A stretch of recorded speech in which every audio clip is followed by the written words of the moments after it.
What's up, esports fans? Merry Christmas and happy holidays to all. I'm gonna be starting a new video series called ClouDx's Vlog. This one's gonna be episode 1. Now, the last time I wrote something opinionated, it was on the website. I spoke about this new article series that I started called Catalyzing the Indian Esports Scene. Uh, Part 1 focused on making some noise by the community. This is part 2 in video format. It focuses on professional teams and how you could get started on building your own professional team or taking your current team into professional status.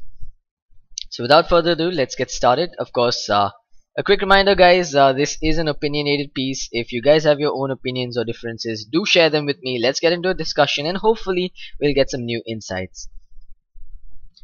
Right, so moving on, the first part, this is going to be my first ever vlog. I've already told you the title. Let's just quickly jump into this thing. I've never actually used this software before. Alright, here we go. So for the series introduction, I'm just going to read out what I wrote the last time.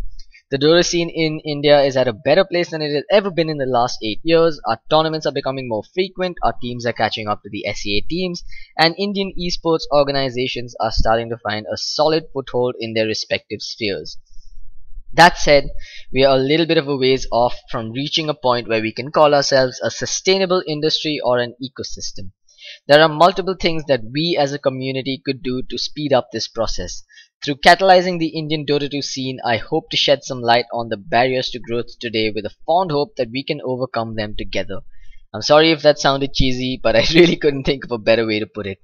Now I have mentioned the word Dota on multiple occasions, but I'm sure that most of the points covered in most of these blogs or vlogs or however I choose to release them in the future will apply to multiple esports and game titles. Alright, so jumping in, the first thing that I wanted to discuss is what makes up an esports team. There's a very big misconception here that an esports team is a bunch of 5 players that comes together and says, hey, let's participate in tournaments. No. That's the wrong way to approach the situation, I'd say, and that needs to change if we're going to take things to the next level. So a team should ideally consist of 3 or more elements. 3 elements is because these are the key elements that I could think of. First of all, you've got to have the players. That's quite the no-brainer. You've got to have a dedicated manager for your team, I would say. Usually what happens today is you have a captain of the team who's basically acting as a manager, and then he takes up some roles like organizing the travel stay and whatnot, but I would definitely recommend getting a separate person to manage your team. Preferably a friend if you're just starting out. You also need a handful of content creators.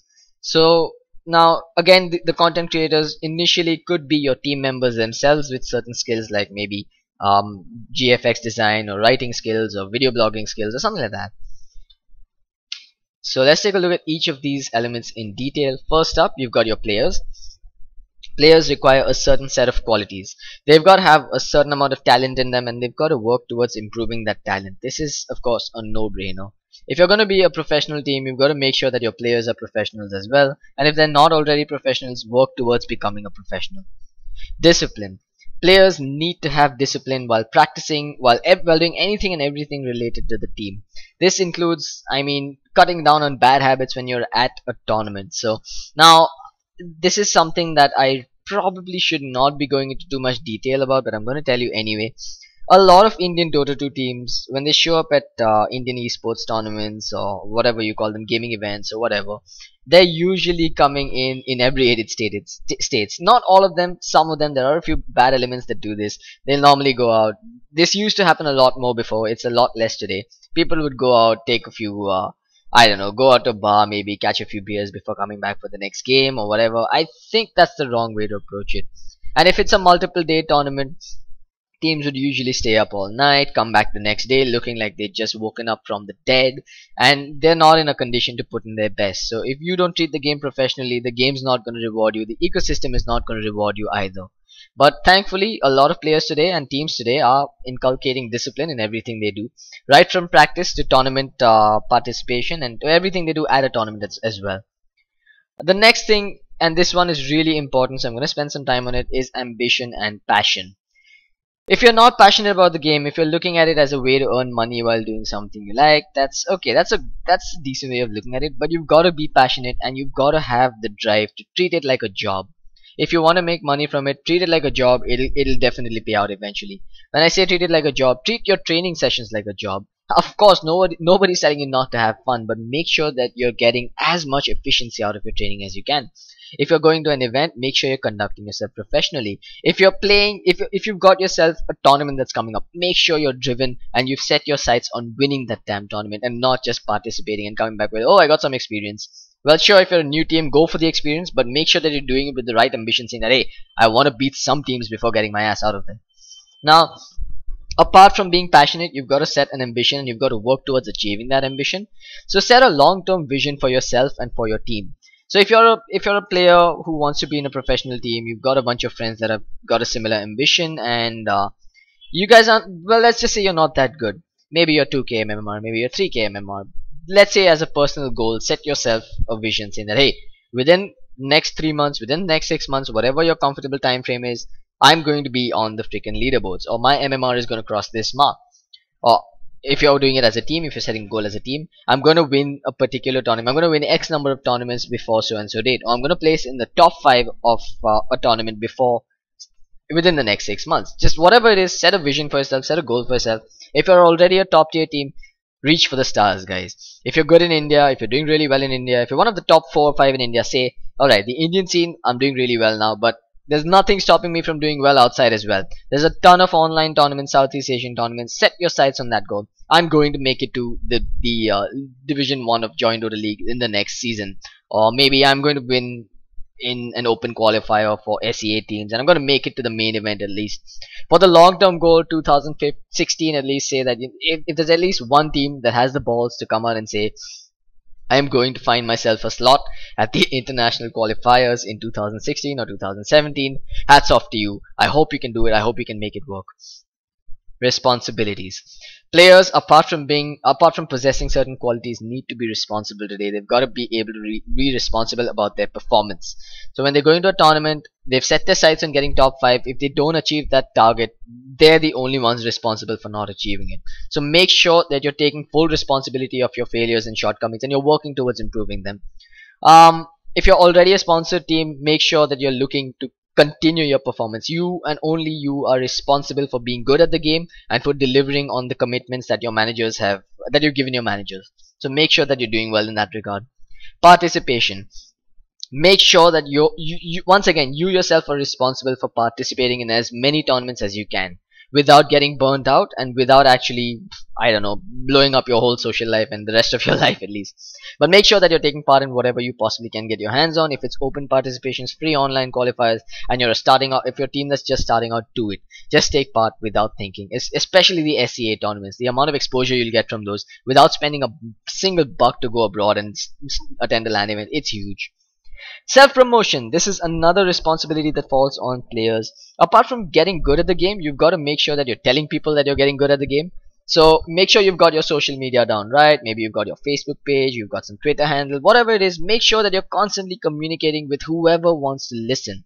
In time, you'll find that people are indeed taking a keen interest in you and following your progression. And if you can finally hit your goal of becoming a professional, you'll have yourself a set of loyal and die-hard fans. But here's the conundrum, because to actually get yourself loyal and die-hard fans, I personally feel that getting good in India is not enough anymore.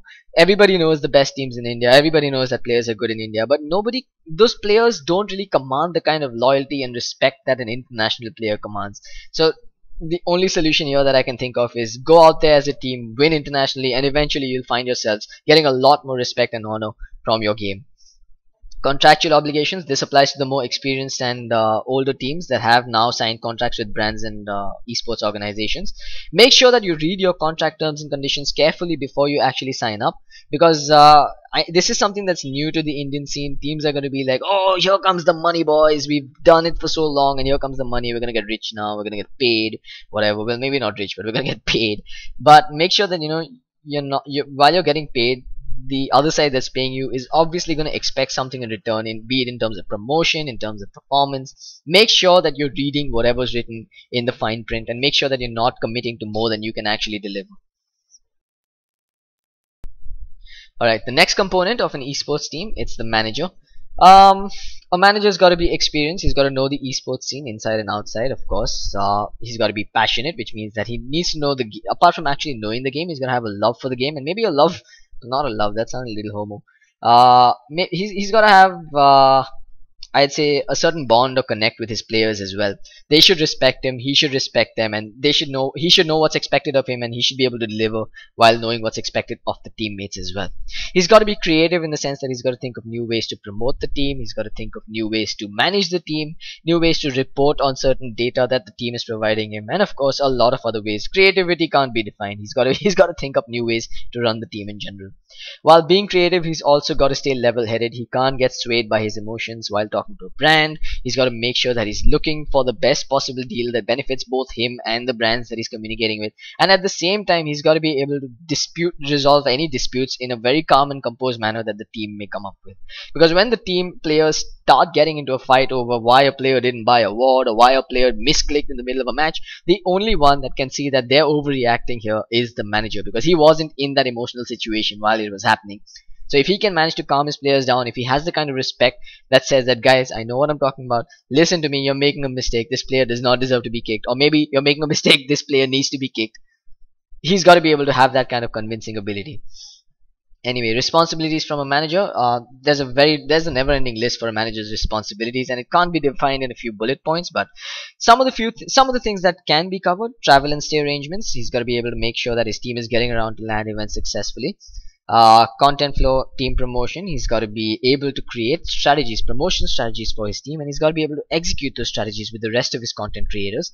He's got to be able to interact with sponsors. So while the players may be the face of the team to the public, the manager's got to be the face of the team to the brands and the other intermediaries that he works with.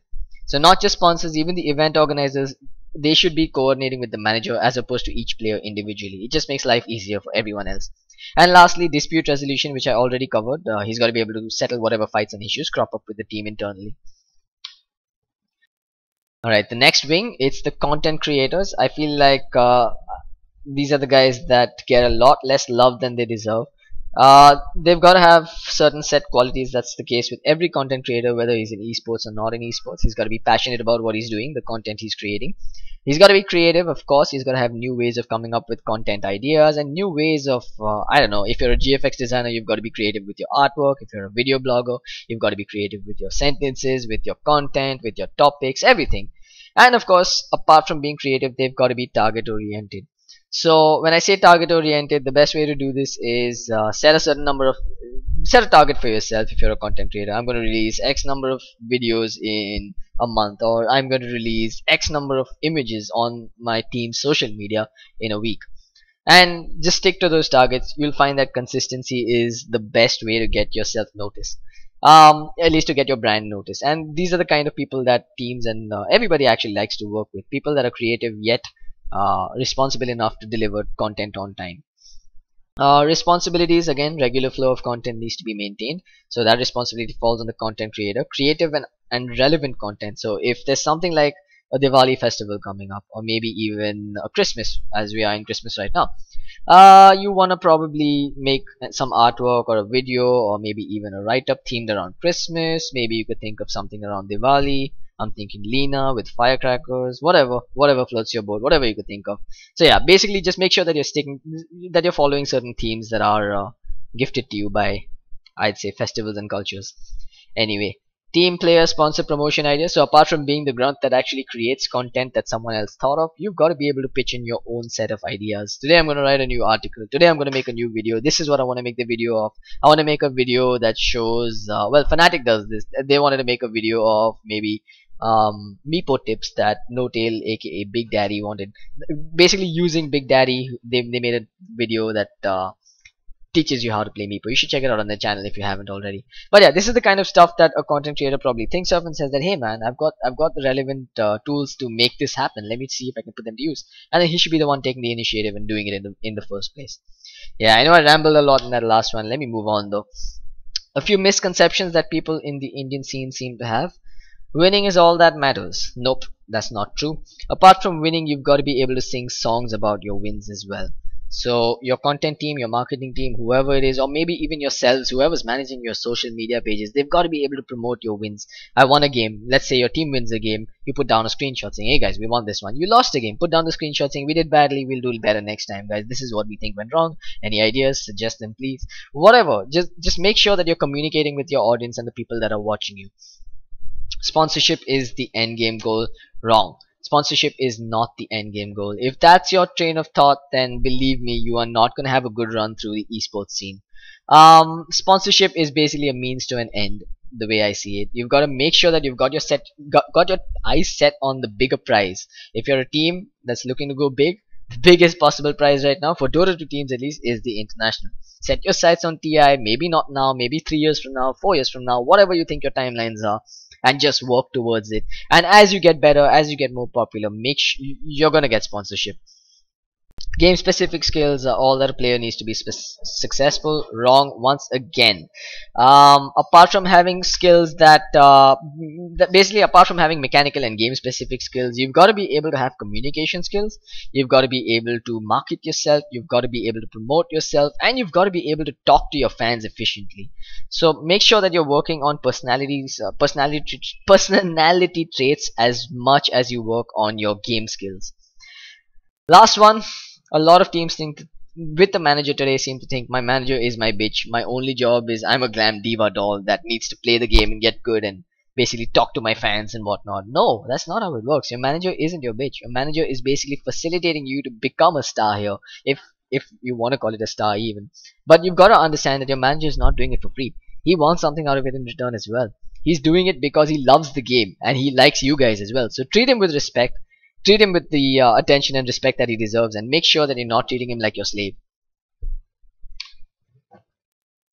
Yep, that pretty much sums it up, guys. I hope this has been an insightful video log for you guys. I'm gonna try and release a new vlog every Sunday with a new topic. If you guys have any suggestions, if there's any topic you want me to explore, please feel free to fire away in the comments below, and I'll make sure to give them a look.